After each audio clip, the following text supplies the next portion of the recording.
everybody. Hello, Tim. Nice to see you. Um, I've been trying to make announcements at the beginning of the live stream, and then every time I sit down to do it, my piece of paper that tells me what I'm supposed to be announcing is gone. I do want to remind everybody that the ads are turned off. Hello, Jeffrey. The ads are turned off for the live stream, and then I put them on afterwards. What is the other thing I've been trying to remind everybody? Oh, yes. When you want to ask your questions in advance,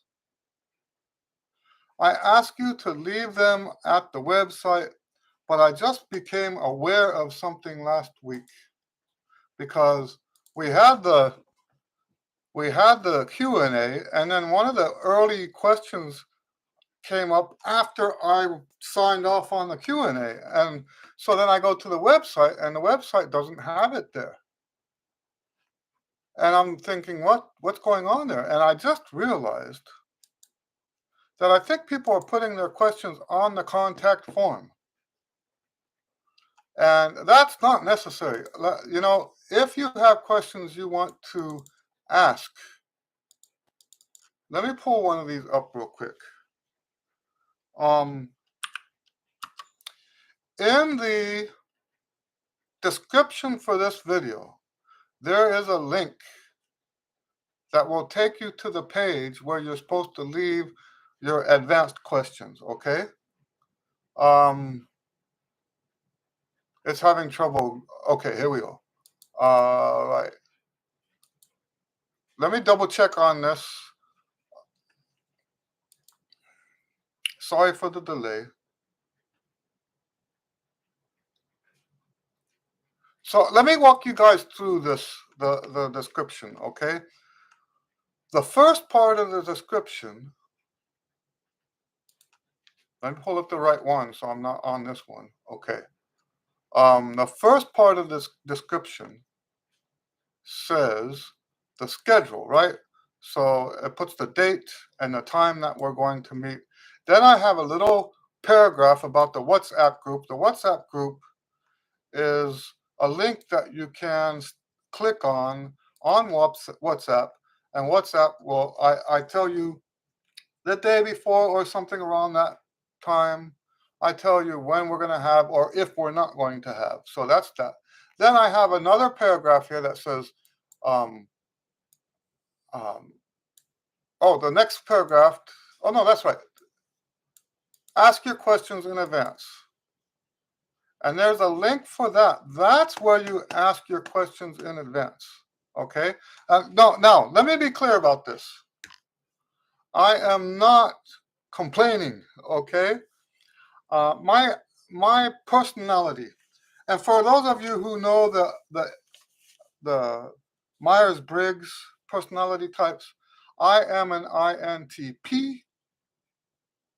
I have difficulty with certain things, and one of those things is what I call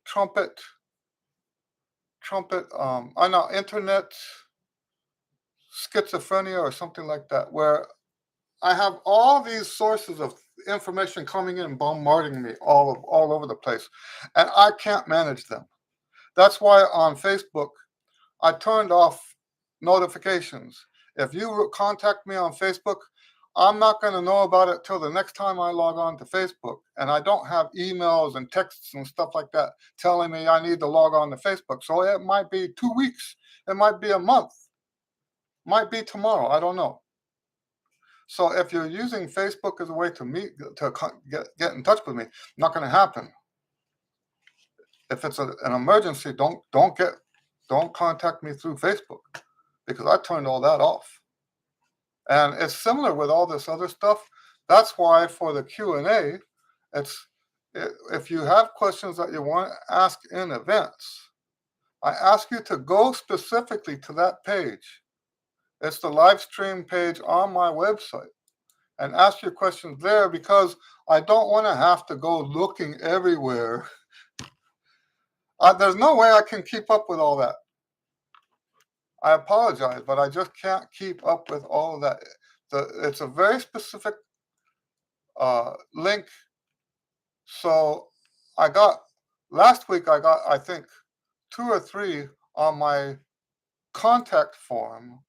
So when I went to the website to see what questions there were, there were no questions because it wasn't going there. It was going to my mailbox. So I know I'm asking you guys to jump through hoops.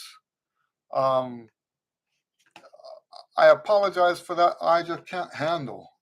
This is not a team. It's just me doing this Q and A. We are a team, me and my wife, but she doesn't do the Q and A stuff. Okay. So yes, if you want to do the um, the questions in advance, I don't mind answering them if I can find them.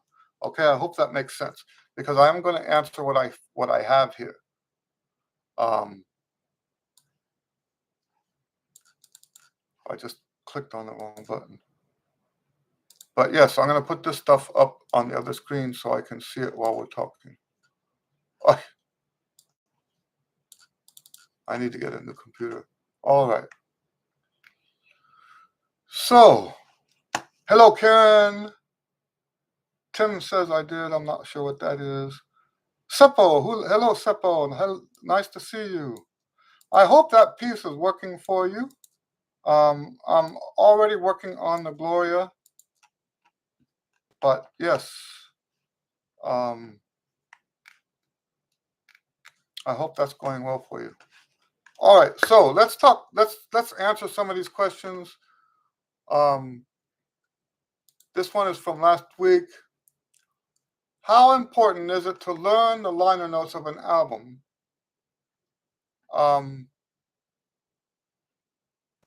Is there a benefit? I'm not going to read all of that. Like immersing yourself in jazz. So I wouldn't use the word learn. I don't think you need to memorize that stuff. I think the people who can remember all of that are different people. That's who the person who stands out in my memory of the one knowing so much about famous jazz players is Bob Morgan. I used to work at HSPVA, that's the High School for the Performing and Visual Arts. I was the jazz improv instructor, and Bob Morgan, was my boss. He was the jazz director at the school, and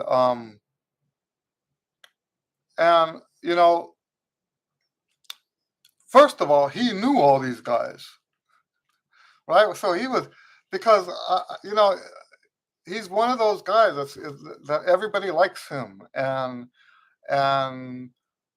if a famous jazz guy is passing through town, he wants to stop and talk to, visit with Bob Morgan. So, he's just one of those guys, and I think that's a different kind of person. I don't think I could ever be like that because I don't know. But yes, he is a walking encyclopedia of jazz who's who. Who played on what recording, and even the stories leading up to recordings and all that stuff. And I think the reason he knows so much about that is because he's socially part of that scene. So I'm having the same eyelid thing I had last week. I apologize about that. All right. So yes, I think you should read all of that. I don't think there's any, there's people that say you should learn the lyrics to every tune you learn. There's people that say that. And I'm not going to say don't learn those lyrics.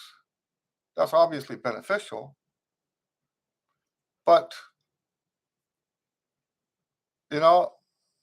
I think that's a big personality thing. Let me tell you about me and lyrics.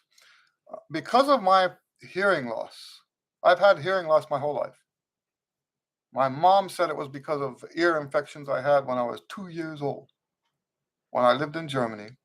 She blamed it on the German water. I don't know how true that is. And it was the local Germans that told her, "Oh no, no, you shouldn't be feeding babies tap water."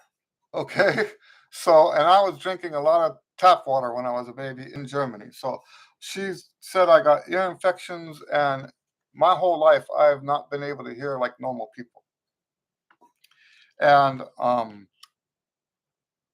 that includes lyrics. When I hear a song, this is probably why I'm drawn to uh, instrumental music. I can hear notes. I cannot hear what we would call in the choir world diction. I cannot hear diction. So there's only a small number of like pop singers that I can hear the words that they're saying. Very interesting. John Denver was one of them. I could hear every word Denver saying. That might be because of the level that they do in the mixing and all that stuff. It might have nothing to do with how they sing. Here's a funny one. Journey, I can hear all the words. The group Yes, I can hear all the words. Um, don't ask me how I know all that. But no, I would say 99% of all songs I hear, I can't hear what they're singing. It's always been that way. So for me, the words that people are singing over the song, that doesn't affect me because I don't live in that world. So, and I'm just saying, I'm using that as an exception to that, what some people would consider a rule. I don't think that would help me much because I have never in my life lived in that world where the lyrics had anything to do with the music. I have never, it's funny because, and maybe this is an argument for learning the lyrics. I wrote an arrangement of a hymn.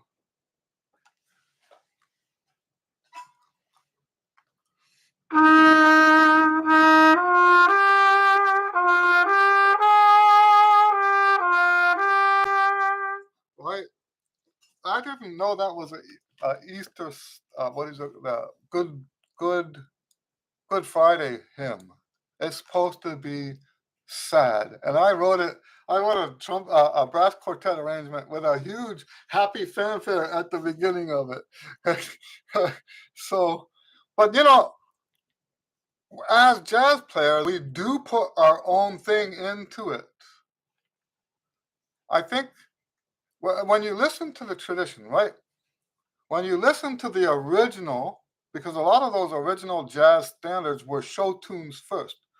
When you listen to the original and then listen to the jazz version, there's something different there. They are not necessarily honoring the lyrics of the song. There is room in jazz for that kind of freedom of expression. So anyway, let's go to the second question. These are from Sean. Can you explain what hard bop, bebop, and post bop are? How can you distinguish which one is listening? You know, bebop is the first. What did Dennis Dotson tell me one time? He said that bebop is the birth of modern jazz. Everything before bebop was early jazz. Then we have bebop.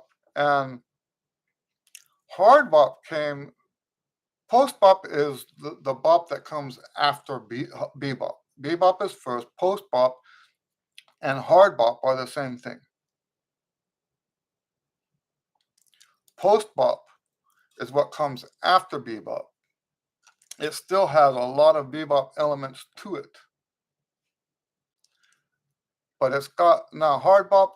Hard bop, I think, is when they started introducing a shuffle beat. And the music is a little bit more homophonic instead of contrapuntal or um, less free. There's a little bit more structure. When you start using these words to describe a style of music, you're going to get yourself in trouble. I think what's more important with these three words is to observe how other people are using it. Pay attention to how other people are using those words. Um, if you try to define it like that, you're going to get yourself in trouble. That's like when people say, "What is jazz?" Good luck with that. You're going to piss a lot of people off. Try to define jazz, you're going to piss people off. Okay, next. This is also from Sean. When composing music, is there a hard, fast rule as far as structure to the composition? Yes, there's a hard, fast rule. Every composition has a beginning, a middle, and an end. That's as hard as it gets. Every composition has a beginning, a middle, and an ending. That's the hard, fast rule. Infinite variations of that. There are infinite variations of that hard, fast rule. But when you sit down to think about, because what you're talking about, you said when composing music, is there a hard and fast rule as far as structure? When we talk about structure in music theory, we're talking about form. We call it form. And the only hard, fast rule there is that the piece has to start and it has to have a middle and it has to end somehow. That was an easy answer. All right.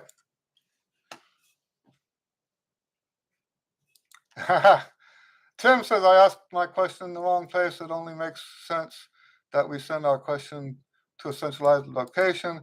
I'm not complaining, and I'll get to your question next. Seppo says, our ensemble is already working on it. You have a perfect sense to composing. Well, thank you. I hope you guys enjoy that. If I have time, I might make a recording myself so that you guys have something to listen to. If I have time, I'm not promising it. Please don't think I'm saying that will happen on any time limit. Um, but yeah, I hope you enjoy working on that. Karen says that it amazes me that you can play so well with hearing loss. Well, it's a high frequency hearing loss. So the example that I tend to give people is the alphabet. I can hear A, B, C, D, E all sound the same to me. F is a little different. G sounds like E, C, D, B, all that stuff. Everything that has the E sound to it sounds the same to me.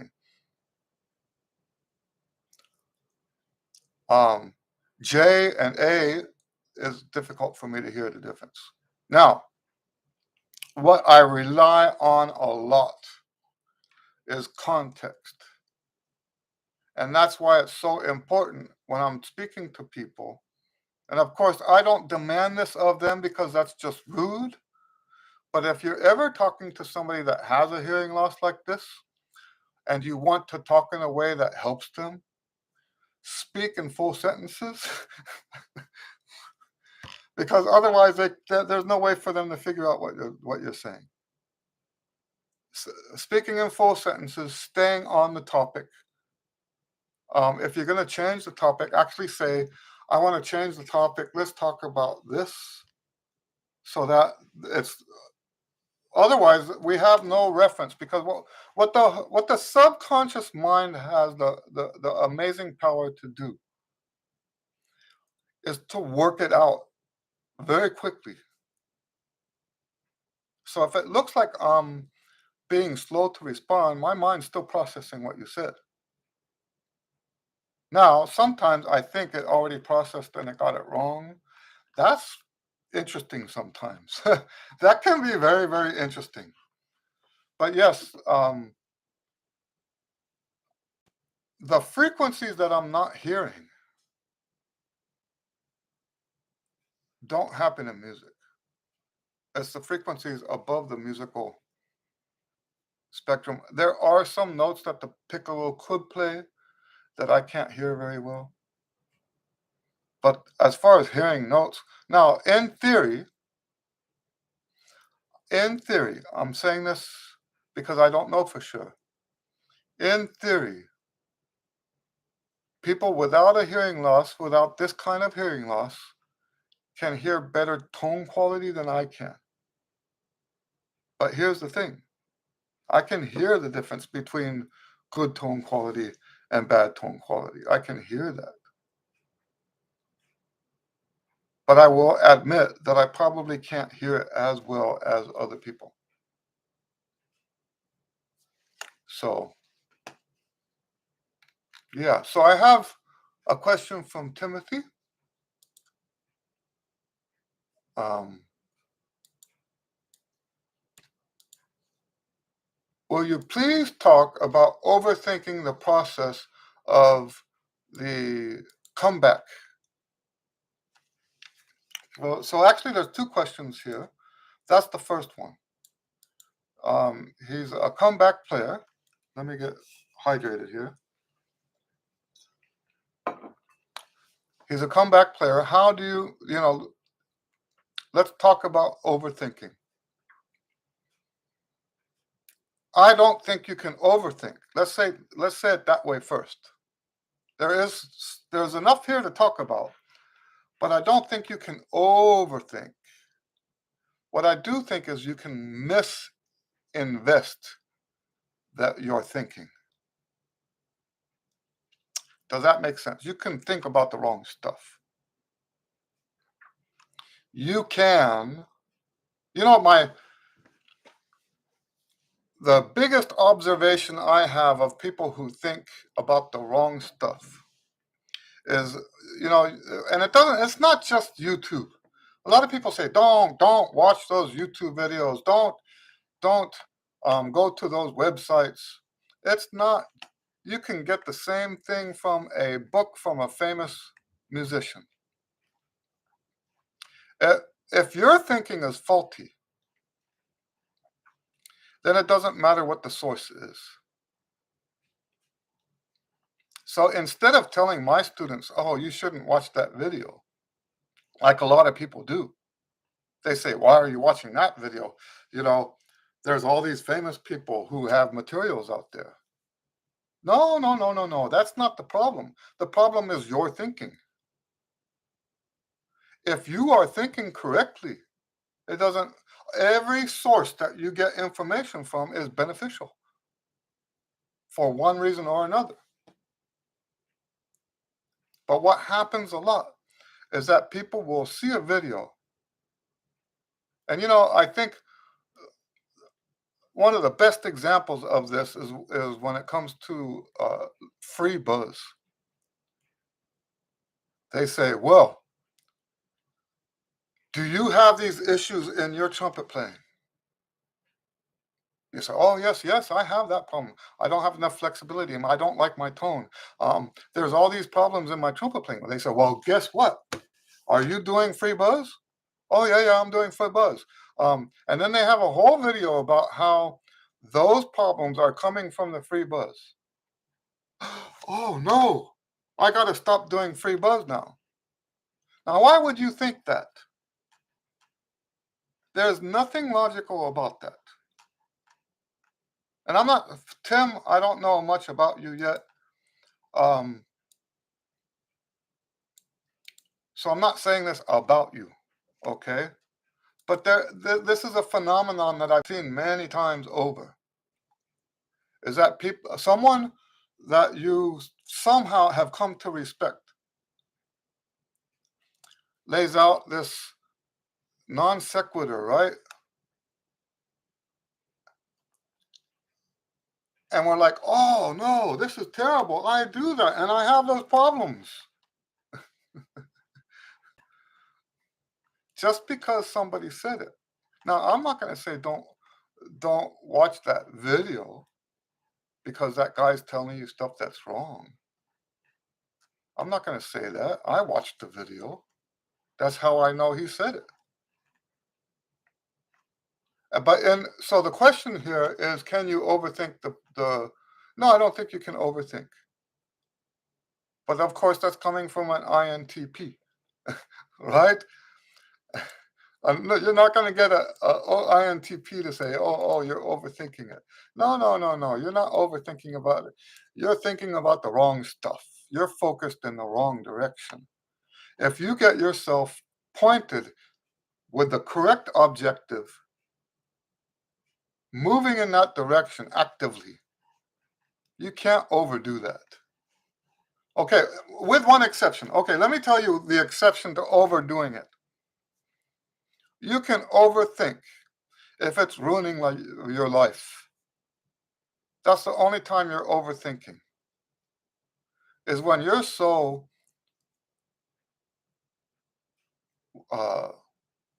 obsessed. You're so obsessed with Trumpet that the rest of your life starts to fall apart. Now you're overdoing it. Okay?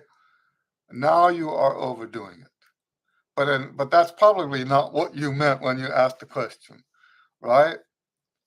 So, yes, we don't want to be that obsessed. There are some people that want you to be that obsessed.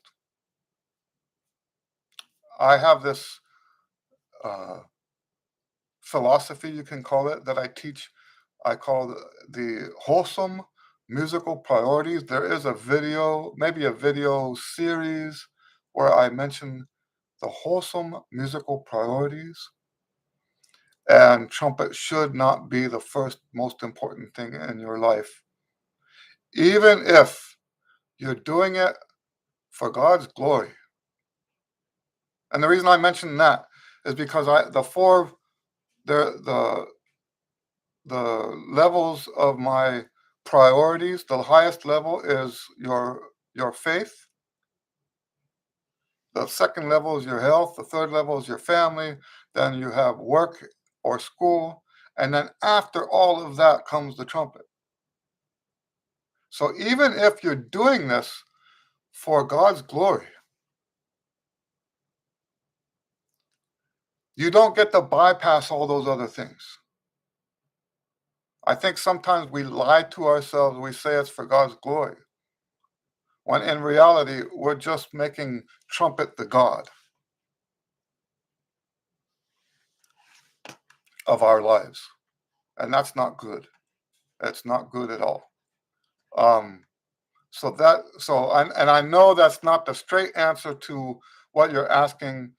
But to me, as long as you're aligned in the right direction, you can't overthink it. If you think incorrectly, which is what some people mean by overthinking, that you got it wrong somehow. There is benefit to thinking one way, figuring out that you're wrong, and then getting straightened out on that. I wouldn't call that overthinking. I hope that makes sense. The other question was, can using a poor horn create problems later? Does it cause unneeded hardship and delay in your growth? I don't think so. I don't think so. Does it make it a little easier to learn a piece of music or something? Yes, it's easier sometimes. So, for example, now I had a great student horn. I had a Bundy. Never had any trouble with that Bundy. But my second horn, and I won't tell you the brand because there's people that would get upset with me saying this. My second horn was such a terrible horn. The lead pipe was tiny, tiny, tiny. And the valve, if I did this with my valve,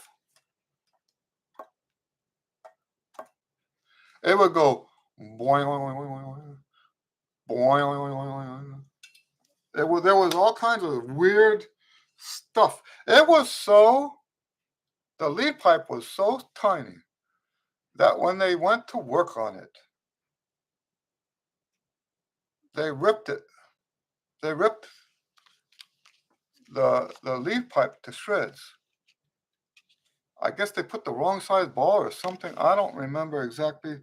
Um, and then after that, I got my first Bach, which was in college. It might have been right before high school, right before I got out of high school, um, which was a good horn. But there was a lot of growth I had during that time when I was playing that bad horn. In fact, I have a student that has a couple bad horns that he plays on just because he's got a horn that doesn't slot at all. You can move the note up, you can move the note down, almost a third, a whole major third between notes. It doesn't have a slot. And he has another horn that slots too much and he can't do anything on it. Um, you know, every obstacle can be embraced and learned from. You know, there's so many times when I have a student, and I'm not saying they present it as an excuse. Don't get me wrong. But I'll ask them what happened. Sometimes I'll have, like recently, I had a student with really chapped lips. And my attitude towards that is make it work. And there's a book I read about the brain. I think it's called Choked or Choke, Choke or Choked. It's about neuroscience, talking about how we learn. And they were talking about being prepared for adversity when things go wrong. And she was saying that if you prepare for 3 or more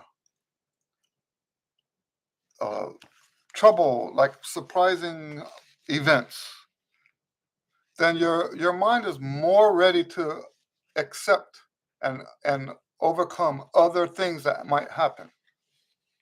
So when you're training, you want to train for at least 3 of those problems. Now, one of those problems can be your equipment. And yes, so if we have equipment that's holding us back, that can be to our advantage in the future. That's my attitude. I almost had to have that attitude because I never had a lot of money for horns. I never had a lot of money for a lot of stuff that was normal for most people. In a way, you could say that I grew up poor and I stayed poor until I was about 35, 40 years old. And I just could not spend money on things that other people were spending money on. So, and that creates an environment where you don't have a choice. You got to make this work. You have to deliver or else. And by the way, I'm not saying I'm wealthy now, right?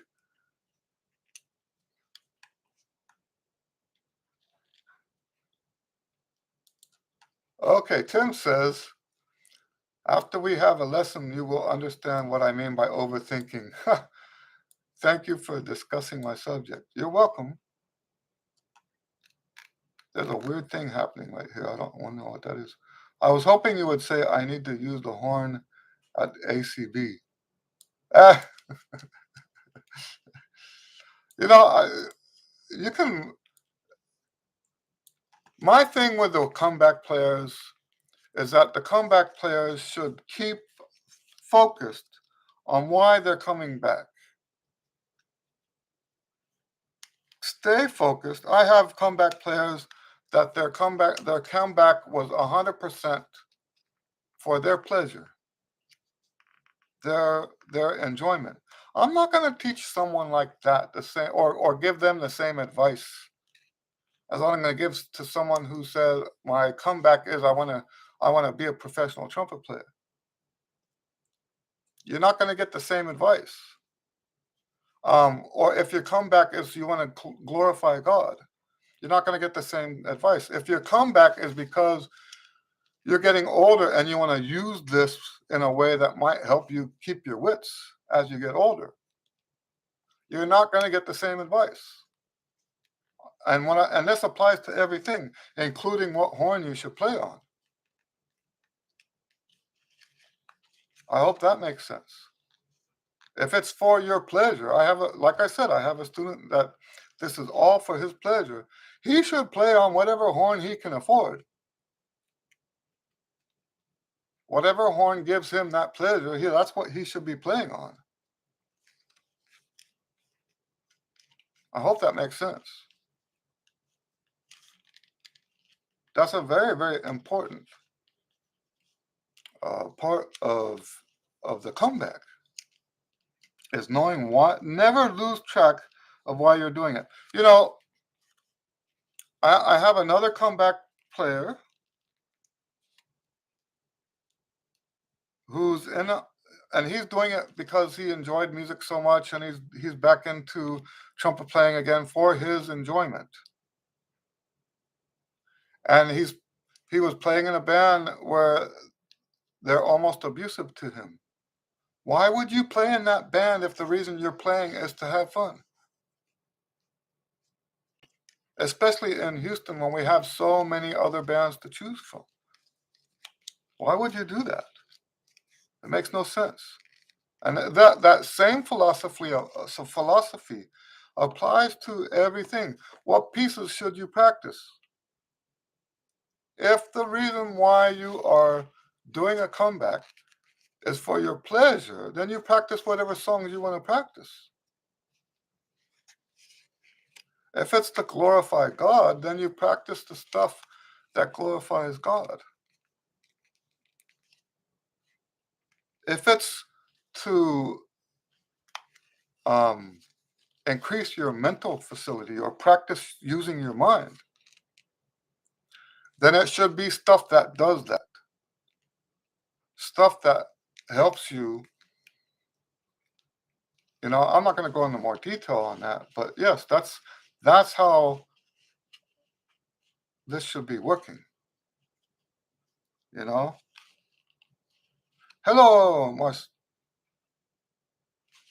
Mariole. I don't know how to do the French stuff.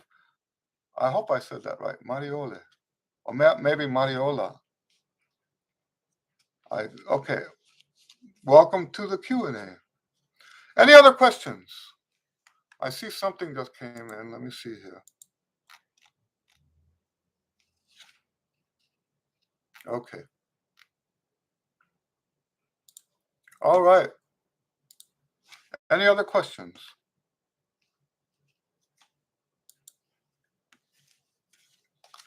It used to be that I knew more French than I did Spanish, because I went to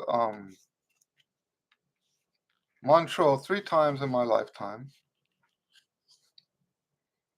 and Paris and places like that. So my French used to be a lot better than my Spanish. But then I moved to Houston, and I'm doing a whole bunch of Latin band stuff. Any other questions?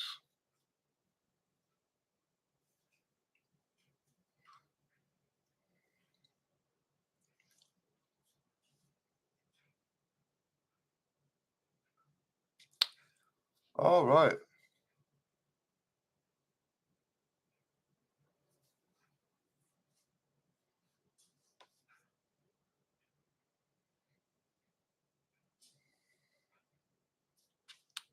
Well, I'm out of tea. Oh, no, I'm not. Now I am. My wife found a bag of rooibos tea, So that was nice. I haven't had that in a long time.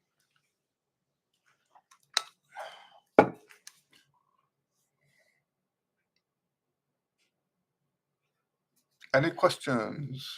Maybe we'll shut down early today.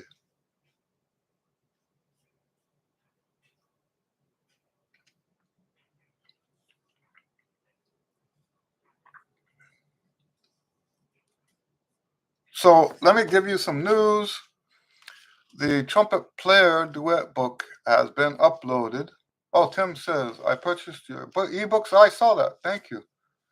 Trumpet Pyramid and exercises. Very good.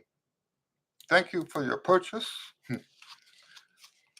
um, like, let me see. I printed it this morning and we'll start today. Good. Please let me know if you have any questions about any of that stuff.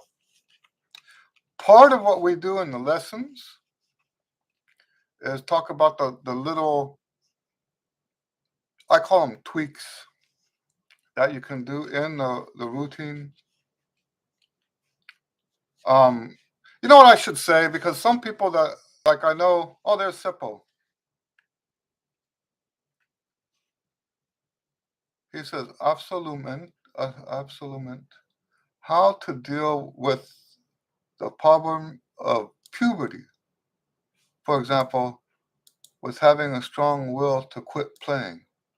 Okay.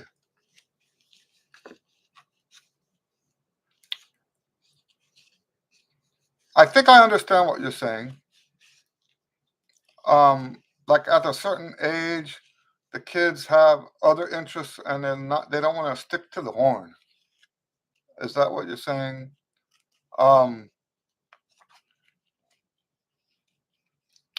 You know what? Let me tell you first what I'm not in favor of. I'm not in favor of trying to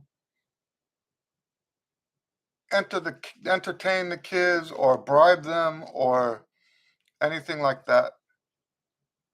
I don't believe that we are in competition with the other areas of their life. You know, I offer half-hour lessons and hour-long lessons. And sometimes when we have really young students, the parents will say, don't you have 15-minute lessons? Our child doesn't have enough attention span. That's the word that they actually use. They say, my child doesn't have enough attention span for a half-hour lesson. So they don't want to pay for a whole half hour. They only want to pay for 15 minutes. I said, no, I don't offer that. And so the kids come in, they finally begrudgingly, they say, okay, well, we'll take the 30 minutes. And they come in, and this has happened many times, by the way. This has happened many times. In fact, let me say it this way. This has happened every time they told me that their child didn't have an attention span. Every single time. They come in, they take the 30-minute lesson for the first month. And then at the end of that month, they say, you know what? We want the hour-long lesson. He loves this. And the funny thing about that is that I don't try to entertain them. I don't try to make it fun. I don't try to bribe them with treats and gifts and stuff like that. I don't do any of that. And the kids want to stay. What do I do? Well, I think what's very important is that they see the progress that they've made. And that's kind of hard, right? Because even us as the teachers, now remember when I first started teaching, it all sounded bad to me. It was hard to teach because it all just sounded so bad. But as I got older, I got to where I could hear that, hey, that this week that student couldn't, last week that student couldn't do this. Now that student can do this. So they have a sense of accomplishment one week to the next. They can see this is, by the way, one of the reasons when I'm teaching, I have this thing that I call the camping songs. I didn't used to call it camping songs, but one of my young students, um, this is the only exception to what I'm talking about. I will name things kind of silly or whatever, just to make it, because they can fill in the blanks that way. I'm not going to give them candy. I'm not going to put stickers and stuff like that. Um, and here's another thing. I don't tell them ever that they did a great job if for something that they didn't do great. And it's not just the little ones. I will not, what's the word? Patronize my students. When I say that was good, and this is something all my students should understand. If I say that was great, I'm not saying, "Oh, you're such a lovely player. I want to listen to your recordings." No, I said you accomplished. We set out to do this thing. You accomplished that thing. That was great. That was a good job. And you know what? If you don't patronize them, then they believe you when you say that was a good job. If they can trust you not to say you're doing a good job all the time, whether they're doing a good job or not, if they can trust that you're telling the truth, then that means something to them. And that's true for everybody, really. But I think the younger students today are so accustomed to being told how wonderful they are when they haven't done anything to be wonderful. And that's not a working educational philosophy. So what I'm saying is, I was talking about the camping songs, right? The camping songs is a growing list of music that we did in the lessons that we're going to come back and revisit, come back and revisit. We're going to come back and revisit every single time in each lesson. There are only a few exceptions with the students. Part of the reason for that is so that they can see what their accomplishment is. They can see what they've accomplished. And that will always mean something to them. It will always mean something that will always have value. But if you, and I've seen this before in the music education world, I've seen this before, where it's just push on, push on, push on, and you never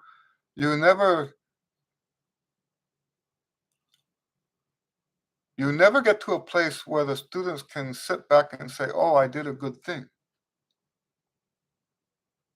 And what's bizarre about this is because the way teaching is done today, the students are always being told that they did a good job. But they know that nobody means it.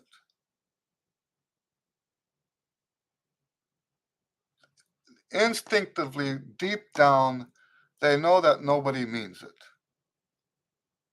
They know that you're just saying that to make them feel good. They know that. So, how do you keep them interested? First of all,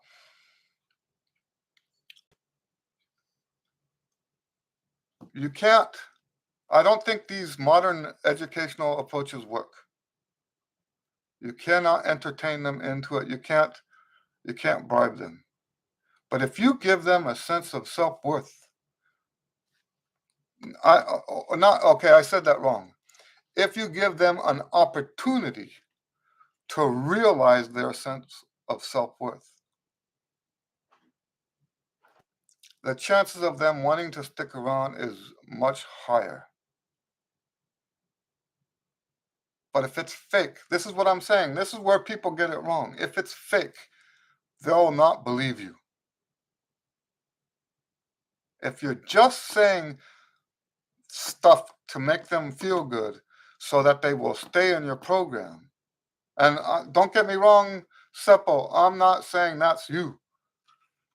I'm not saying you're doing that.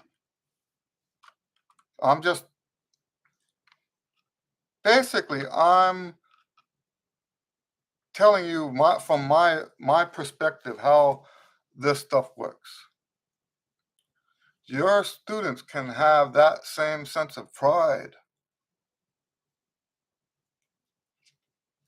if you give them that opportunity to find that out for themselves instead of having um, their value crammed down their throats. If you force value on them, they won't have any value at all. So that's why it's so important. One of the things that we do in the lessons is to mark the number of repetitions we did on a certain section. Now there's a practical reason for that. There is a practical reason for that because if you don't mark it down, you don't know what you did, and the next time you sit down to practice, you won't have a good memory of where you were. You won't remember what you accomplished. But also what happens is when that page comes up again for you to practice it again, you can visually see your accomplishment.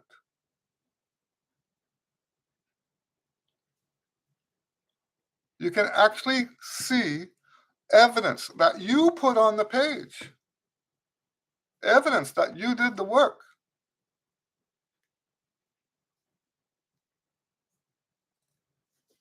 So there are a lot of things that I do in my teaching that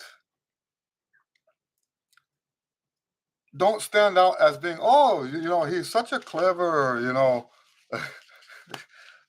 It's not like that. It doesn't look like that on the surface. In the lesson, it looks like I'm doing what everybody says you're not supposed to do. Practice with the student. Everyone says don't practice with the student. Almost every lesson I practice with the student. But the stuff that we do in the lesson helps them in ways. I've been reading psychology books for 30 years now. I just mentioned the Choke book. That's a great book. But I've been reading books like that for 30 years. Not as many now, but yes. And I know that the things that we do and the things that we say and all of this stuff make a difference. Just marking a few marks on the page, like I'm talking about. Just marking a few marks, putting a date here and there when it's appropriate, builds a player's self-worth far more than telling them, oh, you're such a wonderful player. Nobody believes that anymore because it's been abused. Nobody believes when you tell them, oh, in fact, when I tell somebody they did a great job, a lot of times with the adults, I have to say what I mean by that is you accomplished what we set out to do. Because a lot of times even the adults think, oh, he's just trying to say that to make me feel good. Nobody believes that anymore because it's been abused. But if you sit down and you mark your part and mark the accomplishment that you had, and it doesn't have to be like that, right? It can be other kinds of accomplishment. If the student sees that they've accomplished something,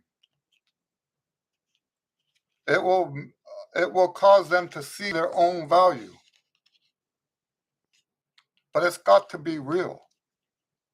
It has to be genuine. Anyway, I went on a lot about that. Sorry about that.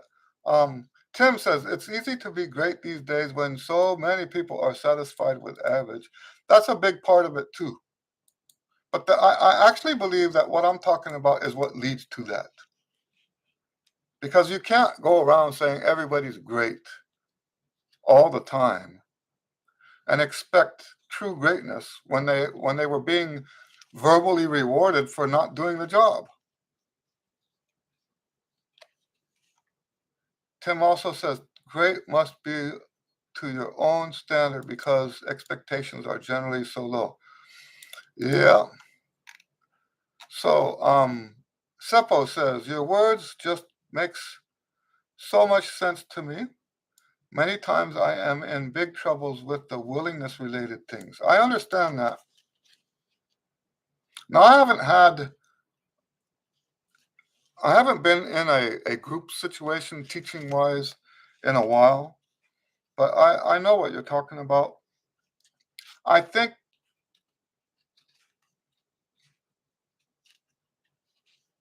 I really think that it really has to come down to that. And you know what? There's a you have to develop that skill to recognize the short accomplishments. So when I said earlier that I don't give my students fake praise, don't misunderstand that from saying I don't praise my students. I actually praise my students quite a lot because they are accomplishing a lot of things. We'll finish something and I'll say that was great. A lot of times I don't think they understand why I'm saying that was great. You know, the best example of that, one of the things I'm trying to work on with every student is what I call follow through, where they don't stop because they made a mistake. And when a student has a terrible performance, right, I say, okay, play this for me. And and it sounds terrible, right?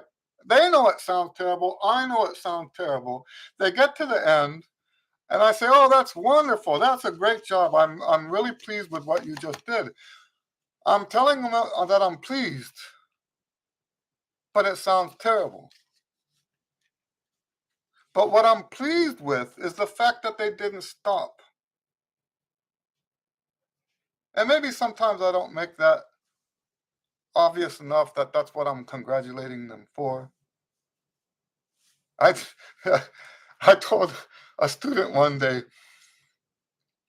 because he said something about how, something along the lines of, I want to get this good enough so that you'll like it. And I told him, I said, you know what? You're listening to great trumpet players my whole life. I don't think you're going to play that so I can like it. you know, um, not anytime soon anyway. Um, that's not what this is. We're not, you know,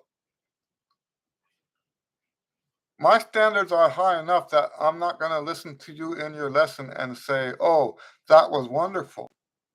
Talking about your musicianship, I'm not going to say that was wonderful. If it's wonderful, why are you taking lessons from me? Does that make sense? No, it doesn't work like that. When I congratulate you, it's because of your accomplishment. You got from step A to step B. You got from C to D. You got from H to I. And each one of those accomplishments is worthy of celebrating with a reward. Maybe it's just verbal. Say that was a great job. And I know on the surface that sounds just like that modern teaching philosophy that says you have to make everybody feel good. I know it sounds like that. That's not what it is. Because I also will tell somebody, oftentimes, this is a weird thing about my lessons. You know, I have two students, adult students, that know each other. One of them has a boat, and we go out fishing sometimes. When I tell you guys that I'm out fishing instead of the Q and A, I'm out fishing with them. And the very first time we went all three together, the one student asked the other, he says, Does Eddie laugh at you in the lessons? Yeah, and he goes, yeah, he laughs at me. So oftentimes if you do something wrong in the lesson, I'm not going to tell you you did a great job when you did it wrong, but I might laugh at you and say, no, no, no, that wasn't right. Let's do that one again. Does that make sense? You know, I don't take this stuff so seriously that if you get it wrong, I'm going to get offended. Oh, infected, affected, no, offended. If you do something wrong in the lessons, I won't get offended. I'll laugh, and like my dad used to say, I'm not laughing at you, I'm laughing with you. Trumpet's not that serious. There are so many other things that are so much more important than this piece of tube. So yes, I'll tell you what you did wrong. You can't get better without being told what you did wrong. You cannot get better without that. And then I'll tell you what you did right. And it doesn't get much simpler than that. Tell the students what they did wrong. Tell the students what they did right. You have to do both of those. You cannot just only do one. Now, what happens when you have a student, and this happens, right? What happens when you have a student that is always saying, always doing a good job, and you're always telling them, oh, that was a good job? What happens with them? A lot of times, the reason we haven't moved on to harder material is because they don't believe it. And I don't think that's my fault. I really don't. I think that our society today is so full of people who don't mean it, that they don't believe it when you said, hey, that was a good job.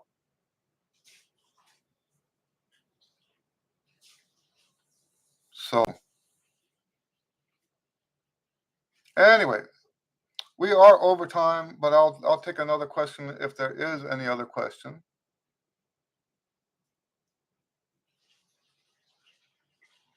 Let me just say one more time about leaving your messages. I'm not saying thou shalt not contact me any other way. I'm telling you that there's a chance that if you put your question someplace else besides where I'm saying, besides the link in the description, I might not get the question before we start. And also, I want to tell you that it's best to send the question at least 24 hours in advance. There have been times when people sent their questions an hour in advance, and I just don't have time to go looking for all of them. So, all right. Well, if we don't have any questions, I'm going to shut it down. It's always nice to hang out with you guys. I'm dehydrated again. We'll see what I can do about that. Um, I'm going to have more drinks when I do this. Anyway, Tim says, thank you for your time. Eddie was 100% worth mine. Good. Seppo says, this was my very first time here. Next time with better prepared. Good. Well, thank you guys. Thanks for hanging out. We will see you next week. God bless you. Have a great week.